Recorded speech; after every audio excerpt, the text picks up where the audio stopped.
नमस्कार।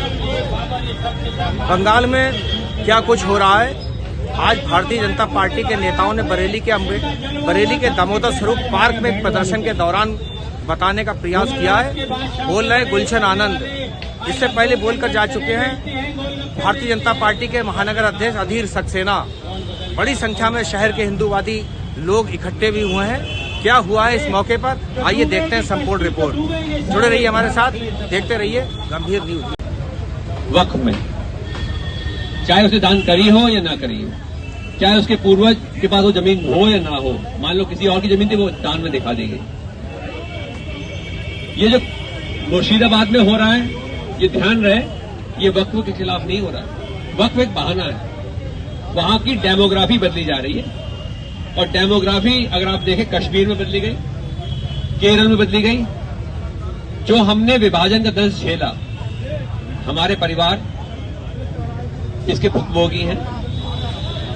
आप पूरा सिंधवारा से पूरा जो छोड़ के इस तरफ आए, आपने वो दर्द झेला, फिर वो आपने कश्मीर में देखा, वो आप केरल में देख रहे हो, वो आप बंगाल में देख रहे हो।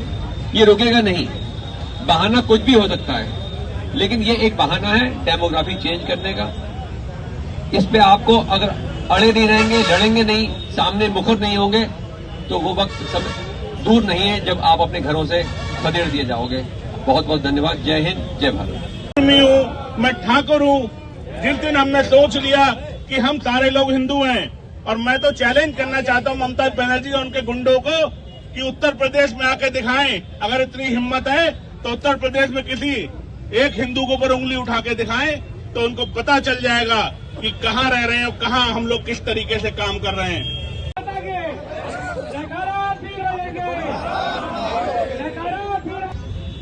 वतन की फिक्र कर नादा मुसीबत आने वाली है। वतन की फिक्र कर नादा मुसीबत आने वाली है। तेरी बर्बादियों के तस्करे हैं आसमानों में। न संभलोगे तो मिट जाओगे ऐ हिंदुस्तान वालों, न संभलोगे तो मिट जाओगे ऐ हिंदुस्तान वालों। तुम्हारी दास्तां तक ना रहेगी दास्तानों में, तुम्हारी दास्तां तक ना रहेगी दास्तान। आप कह सकते हैं हमारी दास्तान कभी खत्म नहीं हुई, लेकिन मित्रों सिकुड़ते सिकुड़ते सिकुड़ते कहां से चलकर आज आप एक छोटे से टुकड़े में आ गए। अफगानिस्तान जो आपका था खंड भारत, सिकुड़ते सिकुड़ते आप यहाँ आ गए, और यहाँ भी आपको चैन से रहने नहीं दिया जा रहा है। चाहे वक्फ बोर्ड हो, चाहे लक्षित कानून कांग्रेस द्वारा बनाया गया हो, एक ही एजेंडा, जहाँ हिंदुओं को घेरो, जुम्मे की नमाज में इकट्ठे होकर आ जाओ, कत्लो गारत मचा दो। मुर्शिदाबाद में भी जुम्मे की नमाज के बाद हुआ। वो रोहिंग्या हो सकते हैं, वो बांग्लादेशी हो सकते हैं, सत्ता प्रभु हैं, मारने काटने वाले मुसलमान ही हैं, इसमें अब कोई शक नहीं बचा है। एक ही काम, भीड़ इकट्ठी करो। कल माननीय सर्वोच्च न्यायालय को कहना पड़ गया, सॉलिसिटर जनरल को कहना पड़ गया, ये दबाव बनाने की राजनीति माननीय सर्वोच्च न्यायालय आपके ऊपर है। सर्वोच्च न्यायालय को बोलना पड़ गया कि हम दबाव की राजनीति में आने वाले नहीं है, हमें कानून का। और ये जो कांग्रेस के दलाल कपिल सिब्बल जैसे, उनको कहा गया आप विश्व दूर होंगे, एक बात को बार बार मत दोहराइए, हमें मालूम है हमें क्या करना है। ये जो वक्फ के खिलाफ सोनिया, वडेरा, वाड्रा, राहुल के खिलाफ जो चार्जशीट लगी है, उसके खिलाफ तो कांग्रेस के लोग सड़कों पर उतर आए। सबके मुंह में दही जम गया कि जो हिंदुओं के साथ मुर्शिदाबाद बंगाल में हो रहा है, उसके खिलाफ कोई धरना नहीं, कोई प्रदर्शन नहीं। पूरे हिंदुस्तान के अंदर एक ही कहानी, वाड्रा के साथ अन्याय, सोनिया के साथ अन्याय, राहुल के साथ अन्याय। सबके पास बोलने के लिए बहुत कुछ है, बीजेपी के खिलाफ, हिंदुओं के खिलाफ, लेकिन हिंदुओं के समर्थन में कोई आने को तैयार नहीं है। मारने वाले मुसलमान, मरने वाले हिंदू, लेकिन कौन? वोट बैंक की राजनीति, तुष्टीकरण की राजनीति उनको बोलने से रोकती है। हमारा वोट बैंक, अगर हम बोलेंगे आगे आने वाले चुनाव में हमें वोट नहीं मिलेगा मुसलमानों का। सात नगरी एक पूरा सुरक्षा समूह ने इसका आह्वान किया हुआ है। पश्चिम बंगाल में जो ममता सरकार द्वारा हिंदुओं पे जिस तरीके का आतंक मचाया हुआ है, वहाँ पर मुस्लिम लोगों के द्वारा हिंदुओं की दुकानें तोड़ी जा रही हैं, उनके घर लूटे जा रहे हैं, उनकी महिलाओं को अन्य तरीकों से प्रताड़ित किया जा रहा है। इस मामले को लेते हुए आज पूरे जो है जितने भी आनुषंगिक संगठन हैं, विश्व हिंदू परिषद है, हिंदू जागरण मंच है, भारतीय जनता पार्टी है, इन्होंने एक रैली का आह्वान किया हुआ है और ये रैली अभी जिलाधिकारी महोदय कलेक्ट्रेट तक जाएगी और वहाँ पर ज्ञापन सौंपेगी। किस लिए आए हैं? पश्चिम बंगाल, मुर्शिदाबाद, कलकत्ता में जो हिंदुओं को सत्ता द्वारा प्रायोजित कत्लेआम किया जा रहा है, उसके विरोध में आज जो है, जो वक्फ की आड़ लेकर, जिन्हें वक्फ की जानकारी भी नहीं है कि वक्त मुसलमानों के ही हित में है, उनको धोखा कर लोग सड़कों पर उतरे हैं। एक ही एजेंडा है, सड़क पर उतरने का कोई कारण हो, हिंदुओं का कत्लेआम करो। सत्ता प्रायोजित हिंदुओं का कत्लेआम है। अब हिंदू समाज एकत्रित हो रहा है, ये बर्दाश्त नहीं किया जाएगा। अपनी बात को समाप्त करता हूँ। अभी हाँ, ये संचालक करेंगे। मेरा आप सभी से निवेदन है, जब तक ये कार्यक्रम चलेगा सभी यहाँ रुकें। जो भी हमारे संचालक लोगों ने, संयोजकों ने तय करा है, जहां तक मार्च करके जाना है, ज्ञापन देना है, तब तक रुकेंगे। मित्रों, एक होने का, एकजुट होने का समय है। ये जो स्थिति आगे की है उसका एक थोड़ा सा टेलर है। एक बार जोर से मेरे साथ नारा लगाएं, जय श्री राम, जय श्री राम। देखिए, रोली टोला के पार्षद भी मौजूद हैं इस प्रदर्शन में।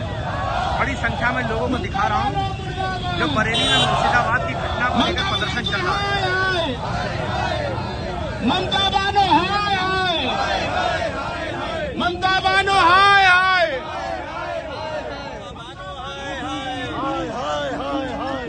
को एक साथ रखें और हम सभी लोगों का हौसला बना रहना चाहिए। किसी भी तरीके से आप लोगों को थका हुआ महसूस नहीं होना है। भारत माता की, भारत माता की, भारत माता की जय। देखिए, बरेली में बड़ा प्रदर्शन बंगाल की घटना को लेकर, बड़ी संख्या में जाम की स्थिति आ गई है।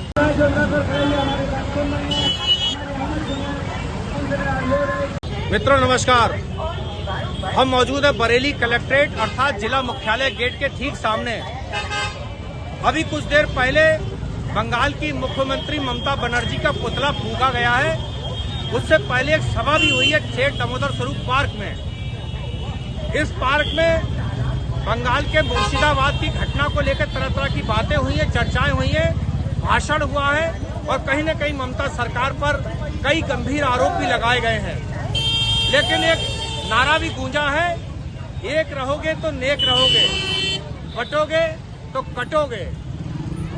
बड़े कैनवास पे, बड़े परिदृश्य में इस नारे के मतलब कुछ और निकल रहे हैं और लोकल लेवल पर, स्थानीय स्तर की राजनीति पर देखा जाए तो बटोगे, कटोगे, मिटोगे, इस तरीके की बातें कहां तक फिट हो पा रही हैं, कहां तक सटीक गुजर रही हैं, यह आने वाला समय ही बताएगा।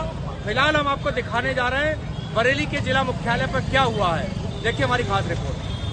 मेंबर साहब, क्या नाम आपका? संजीव रस्तोगी, पार्षद हूँ।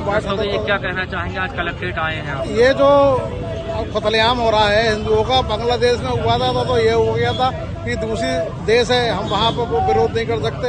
ये अब हमारे देश में ही पश्चिम बंगाल में हो रहा है, इसको हम लोग बर्दाश्त नहीं करेंगे। अभी तो ज्ञापन देने आए हैं, संख्या बल इकट्ठा करा है। अगर जरूरत पड़ी तो बंगाल में जाकर भी ममता बनर्जी को मुंह तोड़ जवाब देंगे। किस सिलसिले में कलेक्ट्रेट आए आज? देखिए, ममता बनर्जी की जो सरकार है, वहाँ जो तुष्टीकरण की राजनीति कर रही है। देखिए, देश संविधान से चलता है, तिरंगा झंडे के अंदर कोई भी संप्रदाय सब एक ही होते हैं, हम सब भारतीय हैं। तो तिरंगा झंडे के अंदर आके सरकार को काम करना चाहिए और कोई भी ऐसी कोई भी घटना नहीं होनी चाहिए जिससे समाज का कोई वर्ग आहत हो। मुर्शिदाबाद में और जो अन्य जिलों में जो घटनाएं हुई हैं कि बाबा हमारे जो भारत रत्न है, उनका सही समय आ गया है। 356 के अंतर्गत वहाँ पर राष्ट्रपति शासन लगे, हिंदू वहाँ से पलायन कर रहे हैं। मुझे वहाँ पर बड़ा अफसोस होता है कहते हुए कि ममता बनर्जी जिस तरह तुष्टीकरण की राजनीति कर रही है वो ठीक नहीं है, उनको आत्मचिंतन करना चाहिए। और मुझे बड़ा दुख होता है कि ऐसी सरकार वहाँ बैठी हुई है। मैं ममता बनर्जी जी से पूछना चाह रहा हूँ बड़े सम्मान से कि फिर आपके बंगाल में बांग्लादेश में क्या अंतर रह गया? ये जिस तरीके से जो घटना हो रही है ये ठीक नहीं है। हिंदुओं और वहाँ के रहने वालों की रक्षा करने का काम उस सरकार का है कि वहाँ की जनता के साथ किसी प्रकार का अत्याचार न हो, ये सरकार की जिम्मेदारी है।